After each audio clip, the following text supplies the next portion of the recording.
All right, good morning and welcome. So you are in the computational teaching tools session. We are very excited to have you here. Just as a brief intro, I think this came up a bit yesterday, but as many of you know, learning computation in the classroom is a huge key step in using open data in the classroom, and it really helps. So what we're going to hear this morning are 3 different talks about different ways to start to integrate these computational tools into our teaching.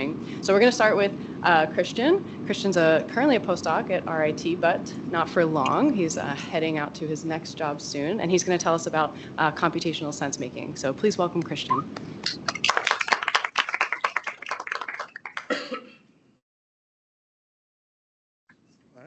Thank you, everybody. Great to be here. So like Ashley just said, I'm currently at RIT, and we developed an activity over the summer. I say we because I worked a lot with a really talented REU student named Becca. She was fantastic. And we just piloted this activity in our genetics course, so I'm going to go through a bit about that. So today's talk is going to be just a bit about the motivation. Why am I doing this? I don't know if I need to spend a lot of time on there. I think a lot of you are on the same page that it's a good thing to be introducing computation. But I'll give you a little of my thought process in designing the activity as well. Then I'm going to go through just a few pieces of the activity, and I'm actually going to give you access to it, so you can scan a QR code and you'll have it. And it's free to use. There should be a course source up soon that'll give you a lot of information. And then I'll go into some of the analysis we did and the takeaways I want you to have. So starting with motivation, why are we doing this? Starts with something we saw a lot yesterday. We can think about vision and change. I wouldn't be a bioeducation researcher if I didn't cite this somewhere. And 2 of the core competencies they bring up is this ability to use quantitative reasoning and modeling and simulation. And they're what sort of draw me to bioeducation a lot. My background is actually as a physicist and then a biophysics PhD. So these to me are really important and things I want to just sort of work with young biology students to sort of cultivate. Today I'll be focusing on modeling and simulation. And in reality, that's going through computation. And this is really where I want to bring up open science. This is so vital to being able to use a lot of these systems, but also being able to share your work. So just now downstairs, we were talking about sharing your analysis, and that's coming to be really non-optional. You want your analysis out there so people can see what you did, not just recreate it. They want to be able to see your work. So showing students not only how to code, but how to code in a way that you can share your work with others is really at the top of my goals.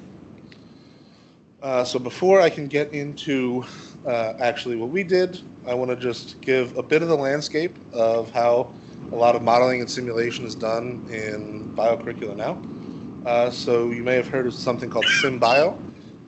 They have a bunch of sort of little simulations that students can play with a little bit, but they have essentially worksheet labs so they can work through these simulations and try and essentially just adjust sliders, scale parameters to see things that are going on. So it is a guided activity similar to PhET simulations.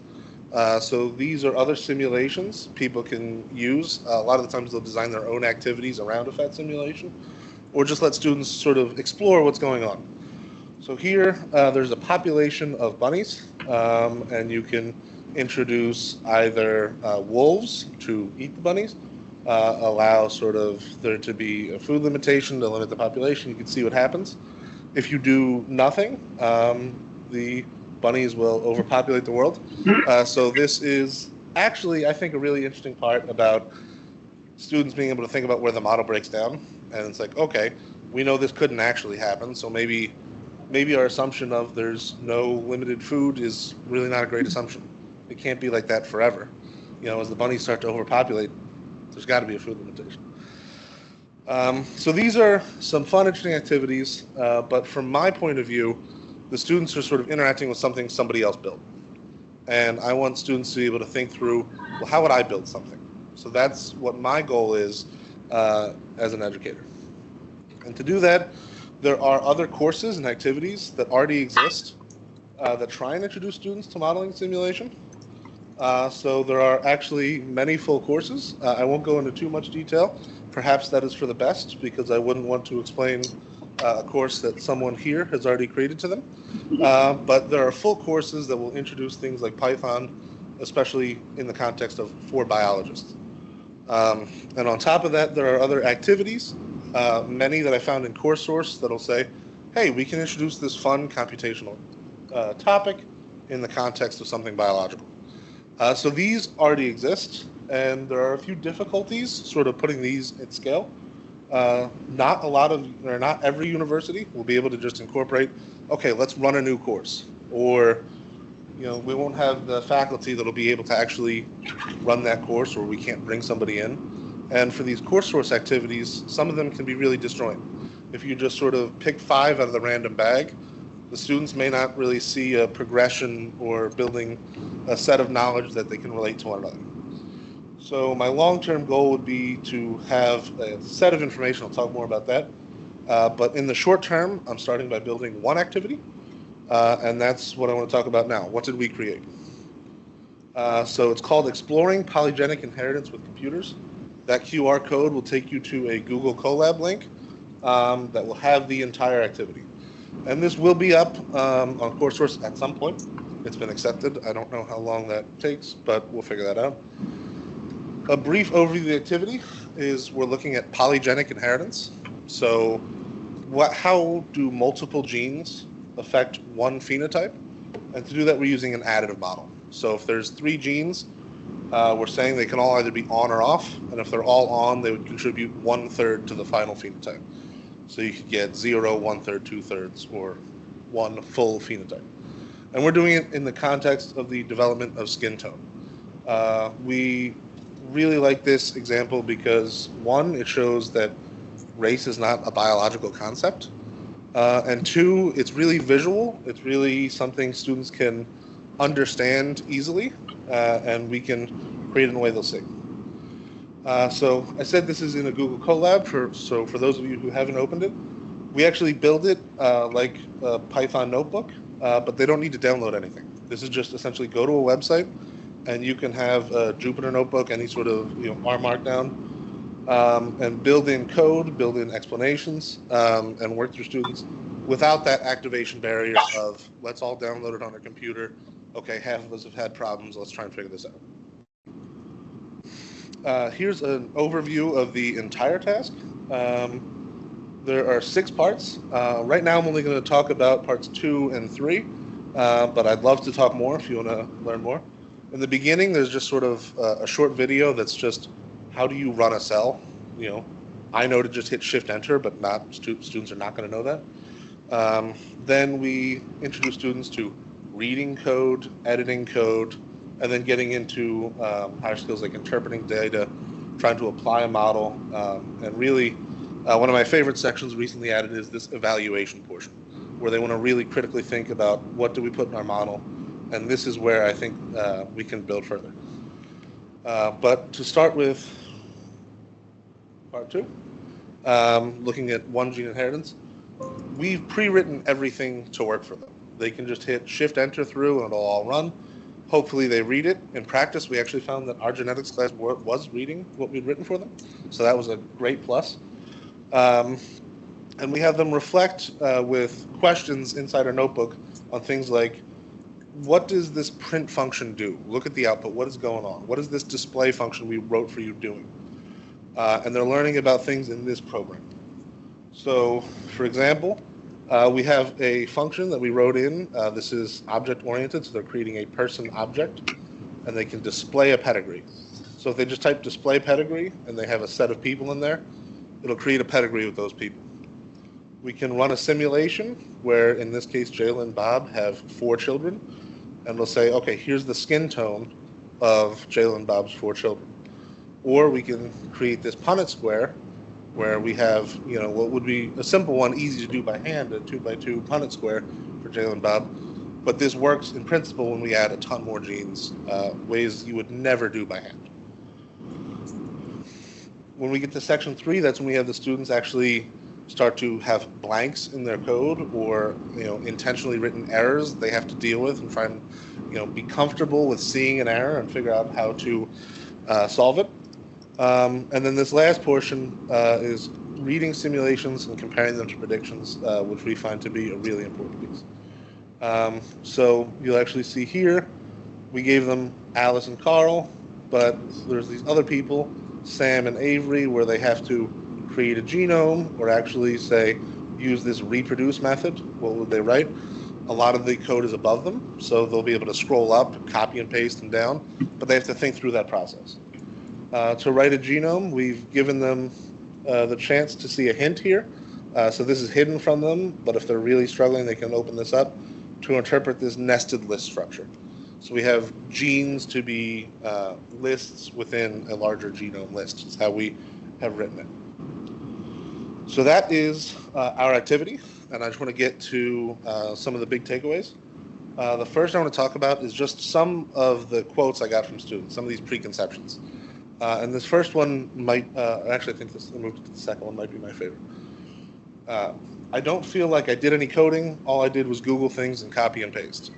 And this is actually my favorite quote because that's what coding is. That's all I ever did. So they sort of have this notion of, well, I didn't really code. I know this has been seen elsewhere as well. So it's sort of encouraging to see our students saying the same thing, but also to me a little baffling, like, okay, I guess you don't think that's what coding is. Another is, sure, we use these notebooks, but it's not like we sat down and coded things. I think students come in with this idea of they're imagining like a black screen with green text and a terminal, and that's what coding is. And when we present it in this sort of different way that is counter to their mental model, it's not really fitting. And I'd like to go more into a bit of the affect we measured from the students, but I can't at this moment. I'd love to talk more about that in a bit.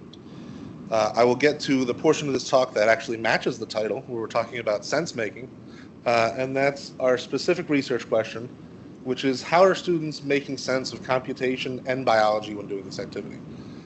If I want this activity to take the place of a lecture and actually give students skills in computation, hopefully they're going to actually be making sense of biology. Otherwise, no one's going to want to use this. It's not going to replace a lecture. It's just going to be a computation thing, and they're going to have to cut material out. But also, hopefully, they're able to really try and make sense of what they're typing, what is going on with the computation, so that they can gain skills that if we repetitively say throughout the curriculum, they'll be able to become well-rounded and develop firmer skills. And to do this, I adapted with my research group a sense-making framework put forth by Zhao and Schuhart. So this is a blended sense-making framework, and we applied it to our students' artifacts. So in brief, I didn't actually put the actual citation here, but Zhao and Schuhart created the framework to the right from this huge lit review of a lot of different sense-making studies.